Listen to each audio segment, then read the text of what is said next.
morning, folks. Genesis chapter 7 is where we're studying today. Genesis chapter 7. We are continuing the study of the flood. I won't rehearse all the things that we've studied before. We're just going to try to pick up where we left off. And we're over halfway finished with the chapter.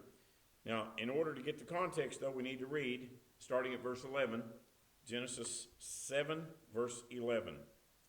In the 600th year of Noah's life, in the second month, in the 17th day of the month, the same day were all the fountains of the great deep broken up, and the windows of heaven were opened.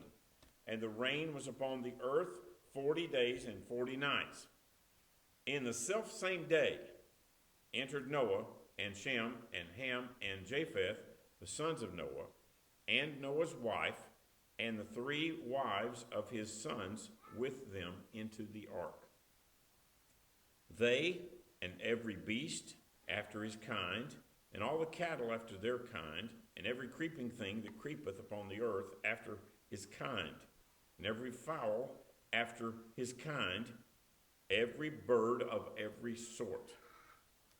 And they went in unto Noah into the ark, 2 and 2 of all flesh, wherein is the breath of life. And they that went in male and female of all flesh, as God had commanded him, and the Lord shut him in. That means God closed the door of the ark. And the flood was 40 days upon the earth, and the waters increased. It was a process, wasn't it? The water rose and it rose and it rose, and finally it reached the ark. So the ark was built inland. It wasn't right next to an ocean or something like that. It was somewhere inland. So it took a while for the water to reach the ark, and when it did, the last part of verse 17, the waters increased and bare up the ark, and it was lifted up above the earth. Verse 18, and the waters prevailed and were increased greatly upon the earth, and the ark went upon the face of the waters. And the waters prevailed exceedingly upon the earth, and all the high hills that were under the whole heaven were covered. 15 cubits upward did the waters prevail, and the mountains were covered. And all flesh died that moved upon the earth, both of fowl, and of cattle, and of beast, and of every creeping thing that creepeth upon the earth, and every man. All in whose nostrils was the breath of life, of all that was in the dry land, died. And every living substance, so it's not just the animals and people who breathed air, but listen carefully, every living substance was destroyed, which is upon the face of the ground, both man and cattle, the creeping things, fowl of the heaven, and they were destroyed from the earth, and Noah only remained alive, they that were with him in the ark. And the waters prevailed upon the earth 150 days. So we kind of rehearsed the story. We know it well now. We've read it several times in these past few weeks. But there's something that we need to draw our attention to. We've discussed quite a bit lately about the process of the water coming up, the canopy above the earth dropping water, the fountains of the deep, the subterranean water under the ground, those started gushing forward, and the oceans started overtaking the land because of God moving the tectonic plates and causing the ocean floor to rise and move the lands apart and form different continents and things like that. And the water just overtook the land completely, so much so that if you look carefully at verse, lost my place, just a minute, verse 20, 15 cubits, it's the only measurement of the water rising that we see, 15 cubits upward did the waters prevail, and the mountains were covered. And there's a discussion among theologians and Bible study people, what does that mean? Does that mean 15 cubits is how high the water went? 15 cubits was how high the water needed to go. What was it, Brother Steve told me the other day? That's the amount of water needed to float the ark. Some guy says that that's the amount of water it took to displace the weight of the ark and lift it. Does it mean that there were no mountains or hills higher than 15 cubits? 15 cubits is what, about 45 feet? Am I right? Let's see. 1.5, 15. No, it's only 25 feet. I don't know. I've forgotten how many cubits that is. How many feet 15 cubits is? Somebody tell me. I'll come to it in a minute. All right, so 15 cubits, the water has risen. Does that mean that the water was 15 cubits above the highest mountain? Which is personally what I believe it means. But remember, it's very important that you remember this. This doesn't lessen the credibility or the miraculous thing that happened, but it's a fact that the earth's topography, the geography of the earth was different before the flood and after the flood. Were there mountains before the flood as high as there are after the flood? We don't know, but it looks to me like, and this makes sense to me, let's see if it does to you, because of the sea life fossils that are found in the highest mountains.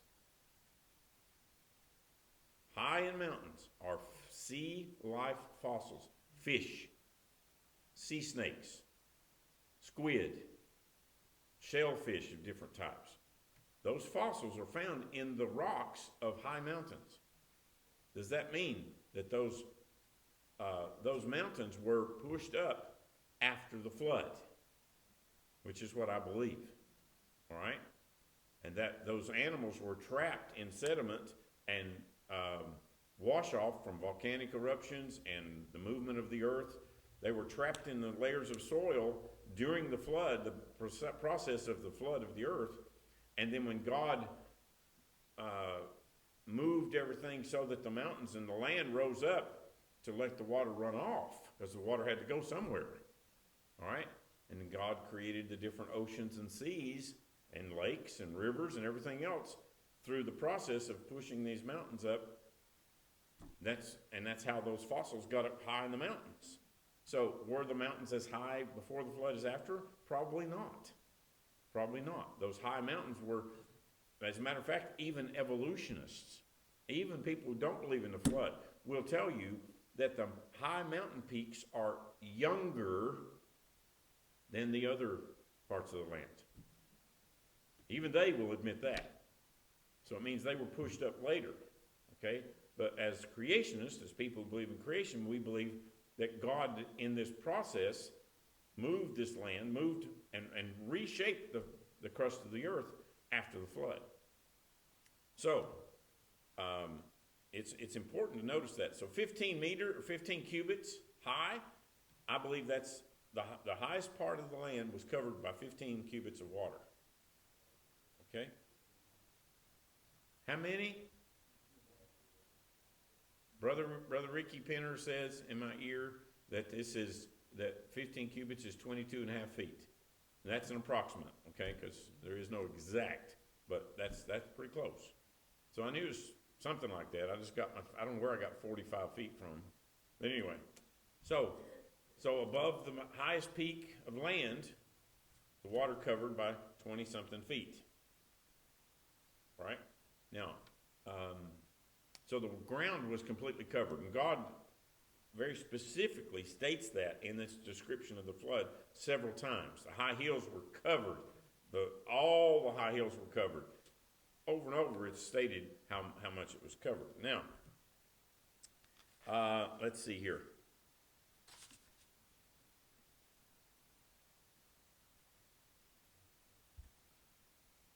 Let me find my place again.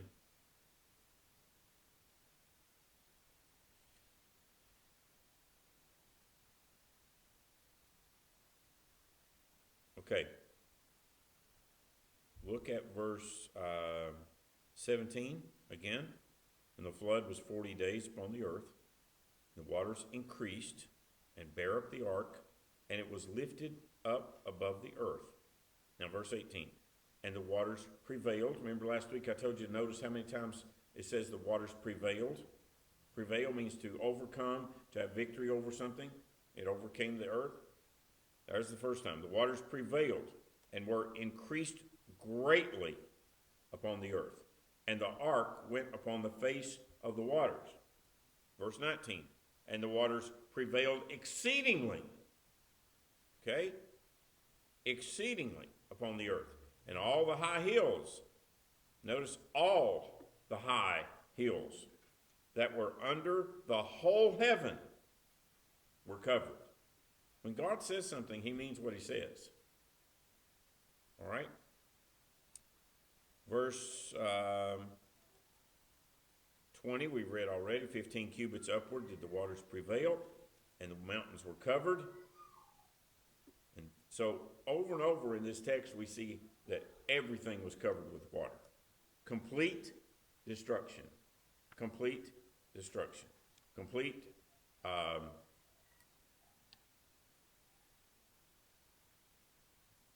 do I say it any other way? When God sends destruction, when God sends punishment, God's punishment is complete. It's absolute. He doesn't leave any room for maybes. And God made it absolutely clear before the flood that this was going to happen.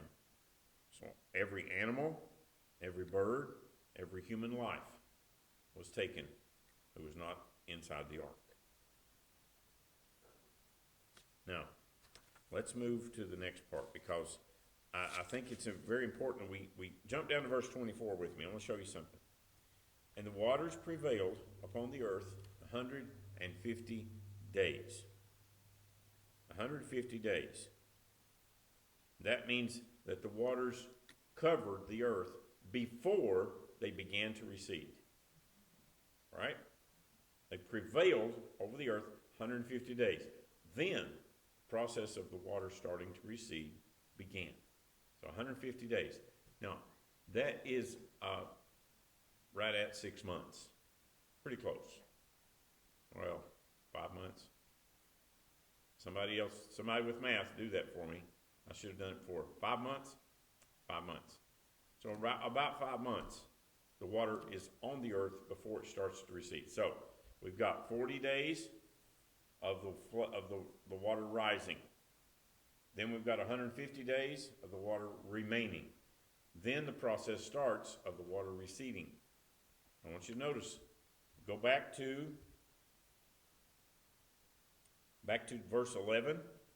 In the 600th year of Noah's life, in the second month, 17th day of the month, same day, that's when the flood started. That's when the water started to come. So when the rain started, the flood started, okay? 600th year of Noah's life, second month, 17th day. Remember that, because it will tell you how long Noah and his family were inside the ark before they came out, when we get to that point. So we see that the water was over the earth 150 days. If you jump over to chapter 8, we've not read that chapter yet, but you go down to verse 13. 8:13.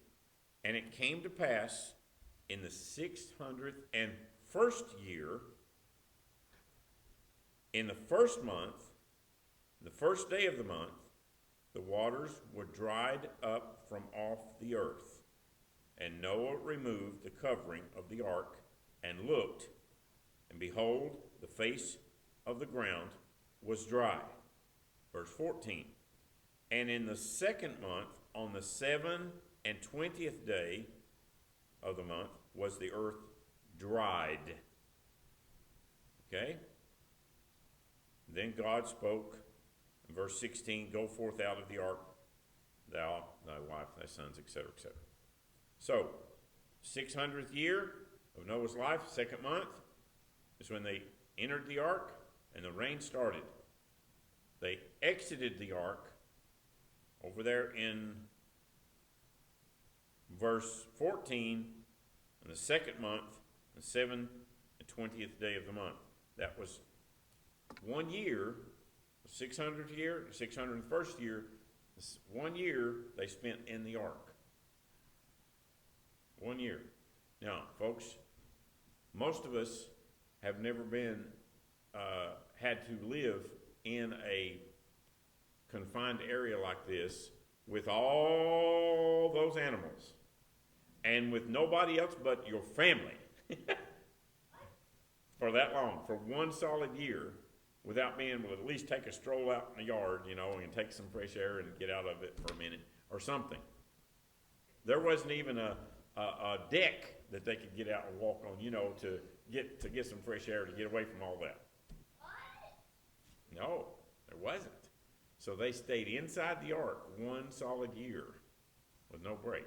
I remember years ago, not that many, but a few years back, my wife and our children, 2 of our children at that time, our 2 daughters, we came back from Europe and we took a furlough.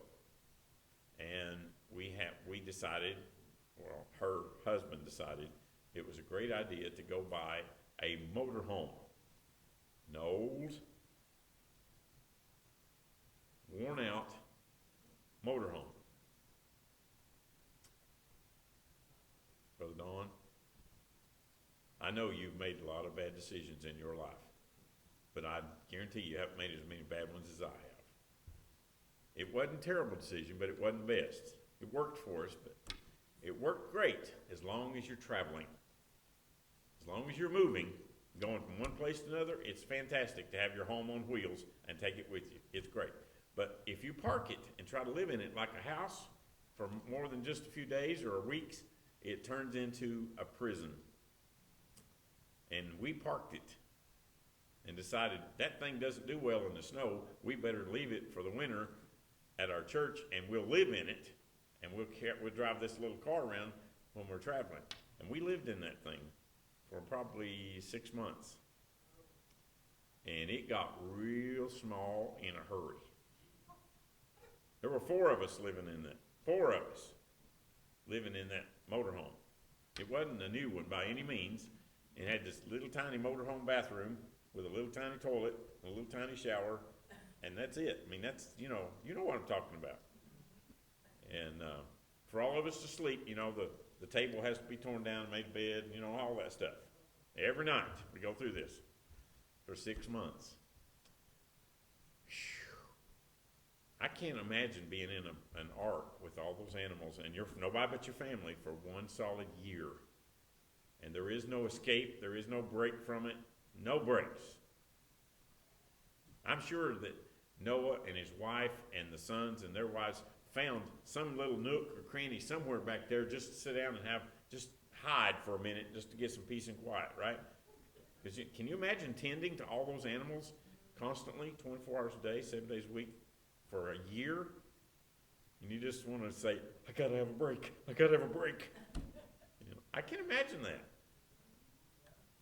But God shows us the timeline of how long they were in the ark. We'll read chapter 8 next time. We'll start chapter 8. So I challenge you to start reading ahead. But the time period they were in the ark was 1 year, or right at it, within a few days. And to be cramped up in that huge ark with all those animals is just something I can't imagine. And someday, I want to find out who is the first who's going to go talk to Noah and find out, or Mrs. Noah, and find out what was that like. How did you survive that without going? That's what I would be doing. I would, Brother Steve. I promise you, I'd be the first one. I'd be wanting to jump out that little window up there. So I got to get out of here. Oh my. Anyway, well, we have a lot to be thankful for, folks. We didn't live in Noah's day. I guarantee you, most of us, if we had lived in Noah's day, we probably wouldn't have been in the ark. If you think of how long it took God to get all of our hearts and get us on the right track, we probably would have been with the crowd outside the ark. Most of us. I'm afraid I would have. So let's not lose sight of God's grace in our lives. We'll start chapter 8 next week. All right? Father, thank you for your mercy and goodness. Thank you for your grace. Thank you for allowing each of us to be born in the day we're living and to not take our eyes off you, as bad as the world is, as wicked as society is, as selfish as we have become as people, and as self-centered as we are as human beings these days. Father, help us to remember your grace and your mercy is what we depend on every day of our lives, in every situation. Thank you for loving us. Thank you for being willing to forgive our wicked, evil sins that we each commit and are separated from you with. We thank you for loving us. In Jesus' name, amen. You got a break?